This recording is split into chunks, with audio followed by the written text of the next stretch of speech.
Measuring instruments, ये वो instruments होते हैं जिनसे हम करंट या वोल्टेज नापते हैं। इसमें सबसे पहली चीज़ आती है गैल्वेनोमीटर। जैसा कि बच्चों आप लोगों ने कई बार देखा होगा, मैकेनिक के पास होता है, या कभी आपने पुराने स्टेबलाइजर लगे होते हैं, उसमें एक सुई लगी होती है और एक मीटर बना होता है, और सुई उससे करंट पास होती है, तो जो अंदर निडल लगी होती है वो घूमती है और बताती है कि कितनी करंट पास हो रही है या कितना वोल्टेज है। आपने देखा होगा, ये जो मैकेनिक होते हैं लाइट वाले, ये सब ये उस मीटर से चेक करते हैं, तो उस मीटर को हम कहते हैं गैल्वेनोमीटर। उस मीटर का रोल ये होता है कि अगर उसमें से हम करंट को पास कराएं तो जो निडल लगी है उसमें डिफ्लेक्शन आता है। जैसे 5 एम्पीयर करंट पास कराई मैंने, तो निडल 5 के बने हुए कॉलम पे चली जाएगी, वो दिखाएगी 5 एम्पीयर करंट फ्लो कर रही है, यानी कि करंट पास कराने पर उसमें आता है डिफ्लेक्शन। तो उस डिवाइस को हम, उस मीटर को कहते हैं गैल्वेनोमीटर। हाँ, गैल्वेनोमीटर जब हम बनाते हैं तो अंदर कुछ वायर लगाते हैं, 100% कोई ना कोई वायर लगा के निडल से कनेक्ट किया जाएगा, तो 100% उसके अंदर कुछ ना कुछ रेजिस्टेंस होगा।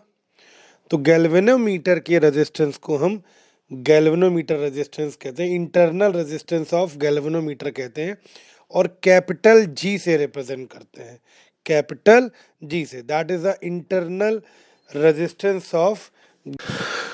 जितनी ज़्यादा करंट हम पास करते हैं गैल्वेनोमीटर में, निडल उतना ही ज़्यादा घूमती है, उतना ही एंगल ज़्यादा ट्विस्ट होती है। तो हम कहते हैं current directly proportional theta. Theta यानी कि जितना निडल घूम गई, निडल घूम गई तो बताती है कि 5 एम्पियर है या 10 एम्पियर है, उसी रीडिंग पर पहुंच जाती है। तो आई डायरेक्टली प्रोपोर्शनल थीटा होता है। सर एक कांस्टेंट इंट्रोड्यूस करते हैं, I is equal to K theta, जहां पर के होता है गैल्वेनोमीटर कांस्टेंट, के इज गैल्वेनोमीटर कांस्टेंट। एक टर्म होती है फुल डिफ्लेक्शन करंट।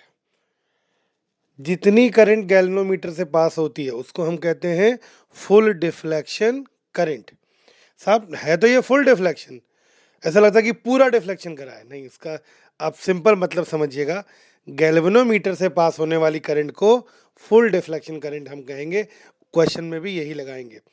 आई जी से रिप्रेजेंट करते हैं, आई स्मॉल जी से रिप्रेजेंट करते हैं फुल डिफ्लेक्शन करंट। एक टर्म आता है करंट सेंसिटिविटी। जैसा कि शब्द से ही समझ में आता है कि गैल्वेनोमीटर कितना सेंसिटिव है, निडल में कितना डिफ्लेक्शन आता है करंट को पास कराने पर। तो करंट सेंसिटिविटी एक्चुअल में डिफ्लेक्शन इन द निडल यानी कि theta upon current upon I होता। तो current sensitivity is equal to theta upon I, और हम जानते हैं I is equal to K theta. तो current sensitivity is equal to theta upon I is equal to 1 upon K भी होता है, के गैल्वेनोमीटर कांस्टेंट है। दूसरा एक टर्म होता है फिगर ऑफ मेरिट। एक्चुअल में the reciprocal of current sensitivity is known as figure of merit. 1 upon current sensitivity is known as figure of merit. तो फिगर ऑफ मेरिट की वैल्यू के बराबर आती है, गैल्वेनोमीटर कांस्टेंट के बराबर।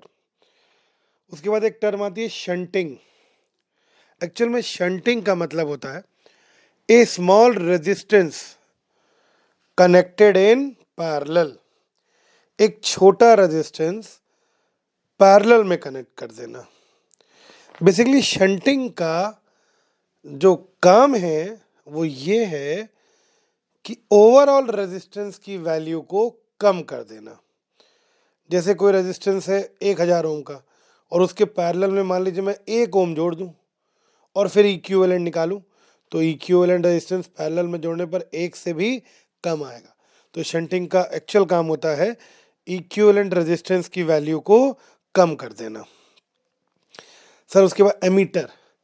Ammeter is a device which is used to measure the current. Ammeter एक device है जो किसी रेजिस्टेंस में करंट को मेजर करने के। एमीटर को हम हमेशा रेजिस्टेंस के साथ सीरीज में जोड़ेंगे। मीन्स जिस रेजिस्टेंस में हमको करंट निकालनी है उसके साथ हमेशा सीरीज में जोड़ा जाता है ताकि करंट की वैल्यू सेम आए। आइडियल एमीटर का इंटरनल रेजिस्टेंस ज़ीरो होता है। आइडियल एमीटर का इंटरनल रेजिस्टेंस ज़ीरो होता है। एक्चुअल में एमीटर में कुछ रेजिस्टेंस तो होगा ही इंटरनल, तो इस वजह से आइडियल नहीं बन पाता और वो एक्चुअल करंट देने की बजाय थोड़ी कम करंट देता है। तो एक्चुअल करंट के लिए हमको चाहिए उसका रेजिस्टेंस हम ज़ीरो कर दें, जो कि प्रैक्टिकल लाइफ में तो पॉसिबल नहीं है। हाँ, we can convert the galvanometer into ammeter. Sir, galvanometer को एमीटर में कन्वर्ट कर सकते हैं कैसे? गैल्वेनोमीटर का जो भी रेजिस्टेंस है उसमें हम शंटिंग कर दें। अगर हम शंटिंग कर देंगे तो रेजिस्टेंस बहुत कम हो जाएगा, गैल्वेनोमीटर का मिनिमाइज हो जाएगा, तो मैक्सिमम एक्यूरेसी आएगी, करंट अधिकतम सही वैल्यू आएगी। तो गैल्वेनोमीटर को हम कन्वर्ट कर सकते हैं एमीटर में by shunting a small resistance connected in parallel, तो वो एमीटर में कन्वर्ट हो जाएगा। एक फार्मूला होता है I minus I G into S.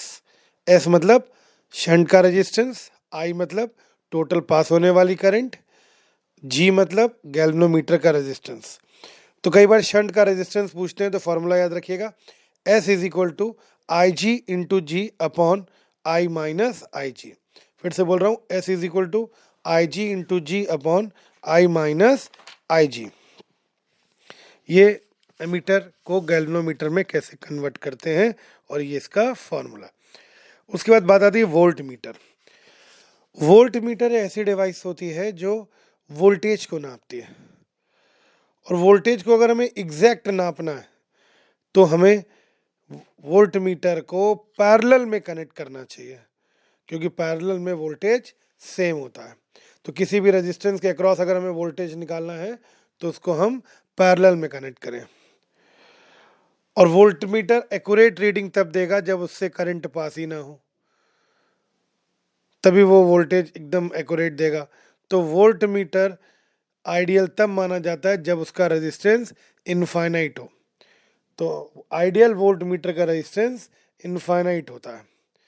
हाँ, हम आइडियल वोल्ट मीटर तो नहीं बना सकते, लेकिन गैल्वेनोमीटर को वोल्ट मीटर में कन्वर्ट कर सकते हैं। कैसे? गैल्वेनोमीटर का रेजिस्टेंस बढ़ा के। और रेजिस्टेंस कैसे बढ़ाया जाएगा? एक बड़ा रेजिस्टेंस, हैवी रेजिस्टेंस गैल्वेनोमीटर के साथ सीरीज में जोड़ दिया जाता है। We connect the heavy resistance, large resistance with galvanometer in the series. तो एक ज़्यादा रेजिस्टेंस वो हो जाता है, तो गैल्वेनोमीटर कन्वर्ट हो जाता है वोल्ट मीटर में। पोटेंशियोमीटर। पोटेंशियोमीटर है device which is known as ideal voltmeter. Potentiometer एक डिवाइस होती है जिसको हम आइडियल वोल्ट मीटर मानते हैं। रीज़न ये है कि पोटेंशियोमीटर बेस्ड होता है उस कॉन्सेप्ट पर जिसमें करंट फ्लो नहीं होती।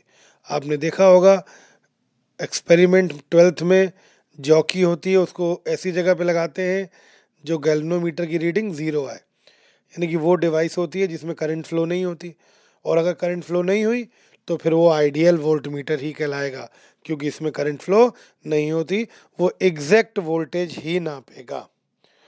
पोटेंशियोमीटर में एक बैटरी होती है, उसका इंटरनल रेजिस्टेंस होता है, एक रियोस्टेट होता है जिससे हम रेजिस्टेंस बदल सकते हैं, और एक वायर होती है 5 से 6 मीटर लंबी, उसका रेजिस्टेंस होता है।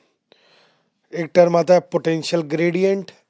पोटेंशियल ग्रेडियंट का मतलब होता है जो भी वायर होती है पोटेंशियोमीटर की, उसमें पोटेंशियल अपॉन वायर की लेंथ, पोटेंशियल डिफरेंस वायर के अक्रॉस अपॉन वायर की length, that is known as potential gradient. कुछ थ्योरेटिकल पॉइंट है पोटेंशियोमीटर के बारे में।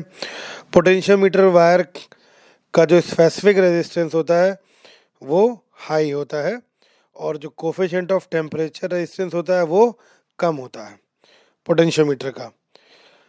जितने में हायर पोटेंशियल पॉइंट होते हैं उनको प्राइमरी एंड सेकेंडरी सर्किट में भी connected together at the point at lower potential. Potential gradient का फॉर्मूला याद रखिएगा, potential difference by length L. Formula होता है E R upon E R, R मतलब बाहर का लोड रेजिस्टेंस, जो बाहर ए बी वायर का रेजिस्टेंस है, upon capital R plus small R plus resistance of rheostat into length of wire. तो फिर से फॉर्मूला बोल दे रहा हूँ, याद रखिएगा। Potential gradient is equal to E into capital R upon capital R plus small R plus resistance of rheostat into length. कितना length पे निकालना है हमको। अब पोटेंशियोमीटर के कुछ फॉर्मूले हैं एक्सपेरिमेंट के।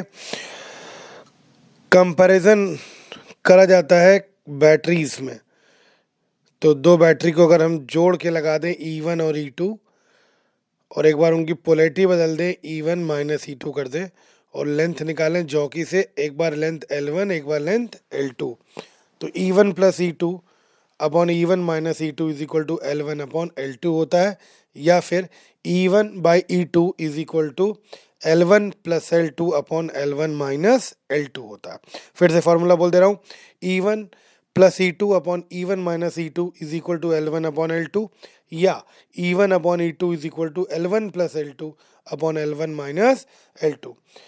दूसरा experiment, find the internal resistance of given cell by the help of potentiometer. किसी सेल का इंटरनल रेजिस्टेंस निकालना है। तो इंटरनल रेजिस्टेंस का फॉर्मूला होता है small R is equal to L1 by L2 minus 1 into capital are. L1 by L2 minus 1 पूरे में ब्रैकेट इंटू कैपिटल आर। ये इंटरनल रेजिस्टेंस ऑफ बैटरी का। स्मॉल L1 क्या है? L1 सिर्फ जब बैटरी लगी है, और L2 क्या है? जब हम एक रेजिस्टेंस भी लगा देते हैं बैटरी के साथ पैरेलल में।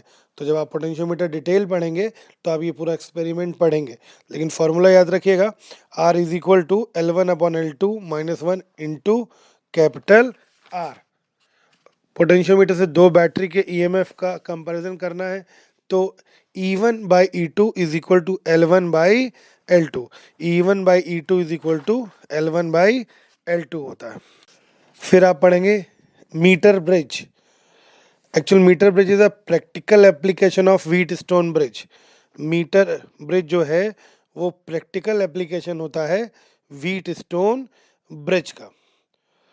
जैसे व्हीट स्टोन ब्रिज में बीच वाला सर्किट जो ब्रिज वाला है उसमें करंट पास नहीं होती अगर वो बैलेंस है। तो मीटर ब्रिज का, इसको मीटर ब्रिज क्यों कहते हैं? मीटर ब्रिज इसको इसलिए कहा जाता है क्योंकि इसमें जो वायर यूज़ होता है उसकी लेंथ होती है 1 मीटर, इसीलिए इसको हम लोग मीटर ब्रिज कहते हैं। क्यों? जो वायर यूज़ होता है उसकी लेंथ होती है 1 मीटर। फॉर्मूला होता है left gap resistance upon right gap resistance is equal to left length upon right length. फिर से फॉर्मूला बोलो, left gap resistance upon right gap resistance is equal to left length upon right length. ये basic एक formula है meter bridge का। यही एकदम याद कर लीजिए, मीटर ब्रिज के क्वेश्चन हो जाएंगे।